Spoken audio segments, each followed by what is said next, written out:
The annual cost of 2 power plant A and B are as under. Station A का हमको दिया है 8 kilowatt plus 0.02 kilowatt are. Station B का हमको दिया हुआ है data 50 kilowatt plus 0.03 into kilowatt R. तो which plant should be selected for base load operation? कौन सा प्लांट जो है हमको बेस लोड ऑपरेशन के लिए चुनना पड़ेगा, चुनना चाहिए, ठीक है। तो इस क्वेश्चन में हमें डिसाइड करना है कि बेस लोड ऑपरेशन के लिए कौन सा प्लांट बेस्ट रहेगा। तो सबसे पहले एक बेसिक कॉन्सेप्ट आपको याद रखना पड़ेगा कि बेस लोड प्लांट क्या होता है। तो बेस लोड प्लांट वो होता है जो 24 आवर्स या बहुत ज़्यादा आवर्स कंटिन्यूसली चलता है। मतलब जो प्लांट ज़्यादा टाइम चलेगा उसमें रनिंग कॉस्ट सबसे इम्पॉर्टेंट फैक्टर होता है। कौन सा? रनिंग कॉस्ट, याद रखिएगा ये वाला, ठीक है। तो अब गिवन डेटा जो है हम वो देखते हैं। क्या दिया है? स्टेशन ए का है हमको 80 kilowatt plus 0.02 into kilowatt are. Station B का हमको ये दिया है। तो यहाँ पे जो है फिक्स्ड कॉस्ट कौन सी होंगी? ये जो 80 किलोवाट है और ये जो 50 किलोवाट है, इसको हम बोलेंगे क्या? Fixed cost. और ये जो दिया है 0.02 और 0.03, ये जो है ये हो गया हमारा क्या? Running cost. तो आप कंपेयर करो, स्टेशन ए का फिक्स्ड कॉस्ट जो है वो थोड़ा ज़्यादा है बट रनिंग कॉस्ट कैसा है? कम है ना, दिख ही रहा होगा। और स्टेशन बी का जो फिक्स्ड कॉस्ट है वो कम है बट रनिंग कॉस्ट जो है वो ज़्यादा है। तो अब बेस लोड प्लांट कंटिन्यूसली चलेगा तो इलेक्ट्रिसिटी यूनिट ज़्यादा जनरेट होंगी, ऑब्वियस सी बात है ये, है ना। तो ठीक है, तो इसलिए जो पर यूनिट रनिंग कॉस्ट जो है वो मैटर करेगा। तो ए का कितना है? 0.02 और बी का है 0.03। तो लॉन्ग रन में जो है ए चीपर पड़ेगा, इसी वजह से जो स्टेशन ए है बेस लोड के लिए सिलेक्ट होता है। तो इसका आंसर होगा क्या? Option 1 plant A. नेक्स्ट है the knowledge of diversity factors help in determining average load unit generated plant capacity या फिर नन ऑफ द अबव। तो हर कंज्यूमर को जो है पीक लोड अलग अलग टाइम पर आता है, सबका मैक्सिमम डिमांड एक ही टाइम पर जो है वो नहीं आता। इसी वजह से जो actual system demand individual demand के सम से कम होती है। तो इसी कॉन्सेप्ट की हेल्प से जो है इंजीनियर डिसाइड करता है कि प्लांट को कितनी इंस्टॉल कैपेसिटी देनी चाहिए। मतलब प्लांट को अननेसेसरी ओवर साइज नहीं बनाते, इसीलिए जो है वो डाइवर्सिटी फैक्टर की नॉलेज से प्लांट कैपेसिटी डिटरमाइन होती है। तो इसका आंसर होगा ऑप्शन 3 प्लांट कैपेसिटी। नेक्स्ट है in the thermal power station economiser are use to heat. ठीक है, ये जो थर्मल पावर स्टेशन का है इसका भी जो है डिटेल वीडियो आपके इसमें चैनल पे दिया हुआ है, तो आप जो है वो जाके चेकआउट कर सकते हैं। उसमें हर एक कंपोनेंट का जो है मैंने अच्छे से फंक्शंस बताए हैं कि क्या होता है। तो इसका आंसर होगा एयर, स्टीम, फीड वाटर या फिर नन ऑफ द अबव। तो इकोनोमाइजर का काम होता है बॉयलर में जाने वाले फीड वाटर को प्रीहीट करना, बॉयलर से निकलने वाली हॉट फ्लू गैसेस का हीट वेस्ट ना हो, इसीलिए उस हीट को यूज़ करके वाटर को जो है पहले से ही गर्म कर दिया जाता है और इससे जो है फ्यूल सेविंग होती है और एफिशिएंसी जो है हमारी प्लांट की वो इम्प्रूव होती है। तो इकोनोमाइजर क्या करता है? वो हीट करता है फीड वाटर को, मतलब option 3 will be the correct answer. Next है in the thermal power station super heaters heat steam, air, feed water या फिर नन ऑफ द अबव। तो यहाँ सुपर हीटर का काम ही क्लू दे रहा है। बॉयलर में जो स्टीम बनती है उसको और ज़्यादा हाई टेम्परेचर तक के हीट किया जाता है और इसी प्रोसेस को जो है सुपर हीटिंग बोलते हैं। सिंपल लाइन में अगर हम देखें तो सुपर हीटर स्टीम को हीट करता है, सुपर हीटर हीट स्टीम, मतलब कि आंसर होगा हमारा option number 1 steam. For low head and large discharge, देखिए अच्छे से पढ़िए, for low head and large discharge the hydraulic turbine used is. कौन सी टर्बाइन हम यूज़ करेंगे? लो हेड एंड लार्ज डिस्चार्ज। इसका जो है मैंने कंपैरेटिवली टेबल भी बनाया है, आप जो है टॉपिक वाइज जो वीडियोस है उनको देखिए, तो आपको जो है ये क्वेश्चन सॉल्व करने में आसानी होगी। फ्रांसिस टरबाइन, कैप्लन्स टरबाइन, पेल्टन्स टरबाइन या फिर नन ऑफ द अबव। तो टरबाइन सिलेक्शन याद करने का जो इजी ट्रिक है वो है हाई हेड में पेल्टन, मीडियम हेड में फ्रांसिस, लो हेड में हाई डिस्चार्ज मतलब कि कैप्लन्स टरबाइन। तो क्वेश्चन में जो हमको दिया हुआ है लो हेड और लार्ज डिस्चार्ज, तो इसका डायरेक्ट आंसर क्या होगा? कैप्लन्स टरबाइन, मतलब कि option 2 will be the correct answer. Next है a diesel power station has a fuel consumption of 0.28 kg per kilowatt hour, the calorific value of the fuel being कितना? 10,000 kilo calorie per kg, the overall efficiency of the station is. ठीक है, तो diesel power station की overall efficiency हमको निकालना है। Fuel consumption हमको दिया हुआ है 0.28, कैलोरीफिक वैल्यू दी हुई है हमको 10,000, तो इफिशियंसी क्या होंगी? तो इफिशियंसी का फॉर्मूला ही पहले क्या हो जाता है? Output upon input into 100। तो 1 किलोवाट आवर कितना है? ये हो जाता है 860 किलो कैलोरी। ठीक है, इनपुट एनर्जी यहाँ पे क्या हो जाएंगी? इनपुट एनर्जी हो जाएंगी 0.28 इंटू 10,000, मतलब कि 28,000 किलो कैलोरी। ठीक है, तो यहाँ से जो है हम अब इफ़िशियंसी निकाल सकते हैं। आउटपुट हमारा हो गया 860 divide by 2800 into 1000, sorry 100। 0 cancel, 0 cancel, ये 0 और ये 0 कैंसिल, ये कितना आ जाएगा? 28 3 कैंसिल, फिर आ जाएगा 0 पॉइंट, नेक्स्ट आ जाएगा ये 7। ओके, तो ये कितना आ जाएगा हमारा? 30.7%। ठीक है, तो हमारा करेक्ट आंसर कितना हो जाएगा? 30.7%। 1 unit electrical energy is equal to 860 kilo calorie होती है। तो फ्यूल से इनपुट भी हमको मिल गया है, तो इफ़िशियंसी हम कर देंगे कितना? 860 divide by 2800 kilo calorie, and जो हमारा आंसर है वो निकल जाएगा। ईजी है, बस आपको जो है थोड़ा सा कंसेप्ट इसमें ये वाला लगाना है। ठीक है, ये आपको जो है कन्वर्शन फैक्टर याद होने चाहिए। नेक्स्ट है in question number 69, if alternator efficiency is 95%, what is the efficiency of the engine? ठीक है, हमको ओवरऑल इफिशियंसी उस प्लांट की पता है कितनी थी? 30.7%। अब फॉर्मूला क्या हो जाएगा हमारा? Overall efficiency equals to efficiency of the engine into efficiency of the alternator. ठीक है, तो इफिशियंसी हमको इंजन की निकालनी है, इक्वल्स टू कितना हो जाएगा हमारा? ओवरऑल इफिशियंसी हमारी आई थी 30.7 और ये अल्टरनेटर की हमको दी हुई है 0.95, जो कि आप सॉल्व करते हो तो आपको आंसर मिल जाएगा कुछ 32.3%। ठीक है, तो ये रहेगा हमारा correct answer, option number 3। Basic से कैलकुलेशंस है। नेक्स्ट है question number 71, a diesel power station has a fuel consumption per day कितना? 1000 kg and a unit generated per day is equal to 4000 kilowatt hour, the specific fuel consumption is. ठीक है, तो specific fuel consumption जो है हमको निकालना है। Fuel per day दिया है 1000, यूनिट्स पर डे दी हुई है हमको 4000। तो स्पेसिफिक फ्यूल कंजम्पशन का जो फॉर्मूला है क्या है? वो fuel consumed divide by unit generated.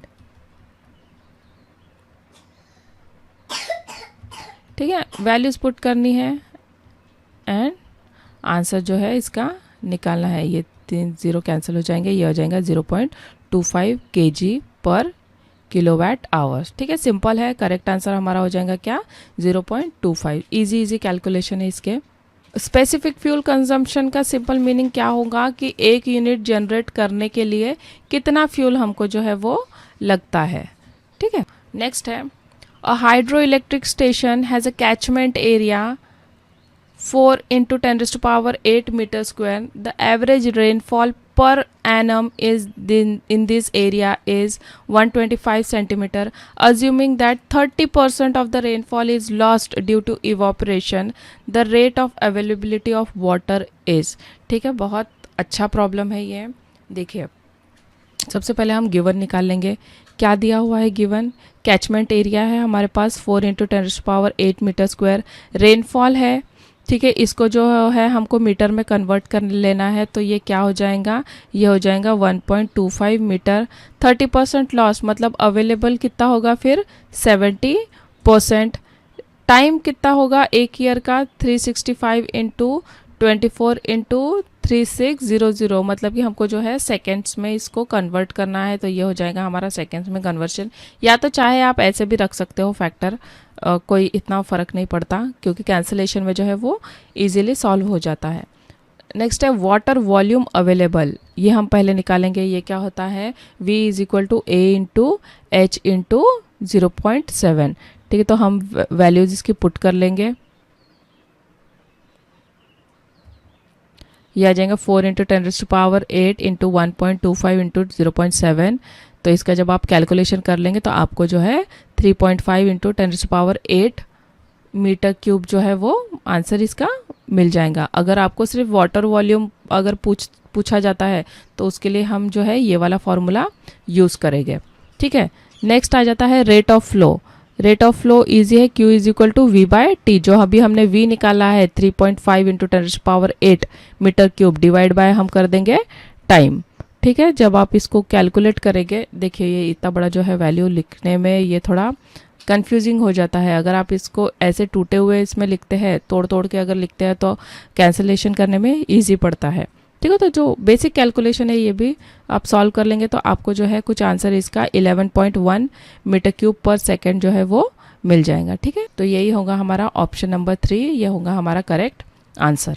Next है to supply the base load of a power station dash power plant is suitable. Base load के लिए कौन सा रहेगा? डीजल, न्यूक्लियर, गैस या नन ऑफ द अबव. तो इसका करेक्ट आंसर है nuclear.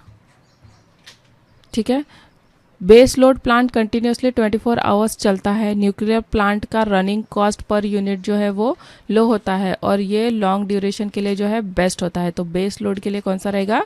Nuclear power plant. Next है to supply the peak load of a power station dash plant is very suitable. Thermal, nuclear, diesel या फिर none of the above. तो इसका correct answer होगा क्या? डीजल. ठीक है, पीक लोड के लिए जो है पीक लोड प्लांट को जल्दी स्टार्ट होना चाहिए. डीजल प्लांट जो है फास्ट स्टार्ट हो जाता है, इसलिए पीक आवर्स में जो है उसको यूज़ किया जाता है. तो पीक लोड के लिए कौन सा है? Diesel. The peak power supply by a peak load station is very cheap, very costly, same expensive as base load, none of the above. तो पीक लोड स्टेशन सिर्फ पीक डिमांड के time पर ही जो है वो यूज़ होता है. मोस्टली जो है diesel and gas plant use होते हैं जिनकी रनिंग कॉस्ट हाई होती है. तो पीक लोड पावर जो है वो काफ़ी कॉस्टली होता है. ठीक है, तो इसका आंसर होगा option 2 very costly. In a hydroelectric power station, the effective head is H meter and the rate of water flow is Q meter cube per second. The hydraulic power P available in kilowatt hour is. क्या होगा इसका formula? P = ρg/QH. ठीक है, water के लिए क्या हो जाएगा? रो जो है वो 1000 एंड G जो है 9.8. तो पावर इन वैट आप कैसे लिखोगे? 1000 × 9.8 × QH, जो कि आ जाएगा 9800 QH. ठीक है, और किलोवाट आवर की बात करते हैं तो 9.8 QH. ठीक है, तो ये याद रखिएगा. हमको किस में पूछा है? किलोवाट में पूछा है, इसलिए हम लिख देंगे ऑप्शन नंबर 4 9.8 QH. ठीक है, लेकिन वैट में भी पूछ सकते हैं, तो ये याद रखिएगा. नेक्स्ट आ जाता है a large hydroelectric power station has a head of कितना? 324 meter and the average flow is 1370 meter cube per second. The reservoir has an area of 6400 kilometer square. The available hydroelectric power is. क्या होगा? Formula है P = 9.8 QH. ये किस में है? Kilowatt में है, ठीक है। गिवन है क्यू हमको दिया हुआ है इसमें 1370 मीटर क्यूब। नेक्स्ट एच भी हमको दिया है 324 मीटर। हम डायरेक्ट फार्मूले में पुट कर देंगे ये सारी की सारी वैल्यूज़, 9.8 इंटू 1370 इंटू 324। नेक्स्ट जब आप इसको कैलकुलेट करते हैं तो आपको जो है इतना आंसर इसका मिल जाएगा किलोवाट में। इसको ही जो है आपको मेगावाट में करना है तो पॉइंट शिफ्टिंग करनी पड़ेगी, तो आपका आंसर कितना आ जाएगा 4349। इसको मेगावाट में करना है तो पॉइंट शिफ्टिंग करके जो है आपका आंसर 4350 आ जाएगा। 49 इज इक्वल टू, ठीक है, 50 हम मान लेंगे, तो 4350 मेगावाट जो है इसका करेक्ट आंसर आपको मिल जाएगा। नेक्स्ट है a hydro electric station is supplied from catchment area of 150 kilometer square with the annual rainfall of 200 centimeter and the effective head of 300 meter. The yield factor is 60. The available power is, कितना होगा available power? Catchment area A given है हमको, ठीक है, तो ए हमारा कितना निकल जाएगा, A is equal to 150 kilometre square, मतलब कि 150 into 10⁻⁶ metre square. Annual rainfall R equals to कितना हो जाएगा 200 centimetre, that is 2 metre. Yield factor Y equals to हो जाएगा 60%, that is 0.6। Effective head H equals to कितना आ जाएगा 300 मीटर। तो सबसे पहला स्टेप क्या होगा कि वाटर अवेलेबल पर ईयर हमको जो है वो निकालना पड़ेगा। ये वाला भी हमने फॉर्मूला देखा है। तो सबसे पहले हमें ये निकालना होता है कि साल भर में कितना वाटर अवेलेबल है, तो उसका फॉर्मूला है V is equal to A R Y, ठीक है। सब दिया है, ए भी है, आर भी है, वाई भी है। सारी वैल्यू जो है आपको पुटअप करनी है। ए इक्वल्स टू हो जाएगा 150 इंटू 10⁻⁶ इंटू आर हो जाएगा 2 इंटू 0.6, ठीक है। तो इसको जब आप सॉल्व करते हैं तो आपका जो है आंसर निकल जाएगा 180 इंटू 10⁻⁶ मीटर क्यूब, ठीक है। अब हम क्या निकालेंगे, अब हम निकालेंगे फ्लो रेट। तो अब एनुअल वॉल्यूम को टोटल सेकेंड इन 1 ईयर से जो है हम डिवाइड करेंगे, that is Q equals to आ जाएगा V/T, ठीक है। V हमारा कितना आ गया 180 इंटू 10⁻⁶। ये जो है मैंने पहले ही आपको, इसके पहले ही जो हमने प्रॉब्लम की है उसमें मैंने बताया था टाइम को हम कैसे कैलकुलेट करेंगे, दिन, फिर आवर्स एंड देन सेकेंड्स, ठीक है। या तो फिर इसका टोटल आप लिख सकते हो 3153,6000, ये सब भी जो है आप लिख सकते हो, बट ये टूटा हुआ ही लिखना, मतलब ब्रेकडाउन में रहा तो ज़्यादा इजी पड़ेगा आपको, ठीक है। तो जब आप ये कैलकुलेट कर लेंगे तो आपको जो है आंसर कुछ मिल जाएगा 5.71 मीटर क्यूब पर सेकेंड, ठीक है। इतना जो है आपका आंसर आ जाएगा। एंड लास्ट स्टेप इसका क्या होगा, हमको निकालना है अभी पावर अवेलेबल, ठीक है। तो ये सारी जो चीज़ें हैं हमको यूज़ होने वाली है। पावर अवेलेबल का फॉर्मूला क्या है, P इक्वल्स टू 9.8 QH, ठीक है। ये सारी हमने चीज़ें देख चुके हैं ऑलरेडी। 9.8 Q हमारा कितना आ गया, Q हमारा आया है 5.7 इंटू H हमारा कितना है 300, ठीक है। तो इजीली आप कैलकुलेट कर सकते हैं उसको, बेसिक कैलकुलेशन है। तो इसका जब आप सॉल्व कर लेंगे तो आपका आंसर आएगा कुछ 16787 किलोवाट, मतलब कि option 2 will be the correct answer. Next है which of the following material is use as moderator in nuclear power station, graphite, boron, calcium या फिर प्लूटोनियम। तो करेक्ट आंसर इसका हो जाएगा ग्राफाइट, ठीक है। मॉडरेटर न्यूट्रॉन्स की स्पीड को कम करता है ताकि कंट्रोल्ड फ्यूजन रिएक्शन कंटिन्यू रहे, मतलब कि मॉडरेटर जो है वो उसमें ग्राफाइट यूज होता है, ठीक है। मतलब option 1 will be the correct answer. इसका भी जो है डिटेल एक्सप्लेनेशन आपको टॉपिक वाइज की जो प्लेलिस्ट है उसमें मिल जाएगा with animated diagram. So please go and check out those videos, क्योंकि उसकी हेल्प से जो है आपके ये जो प्रैक्टिस पेपर्स है ये जल्दी जल्दी आपके सॉल्व होने लगेंगे। नेक्स्ट क्वेश्चन है nuclear reactor utilizes the process of fusion, fission, both fusion and fission, none of the above. The correct answer is fission. Nuclear power plant में यूरेनियम एटम स्प्लिट होते हैं, इसी प्रोसेस को जो है हम फिजन कहते हैं।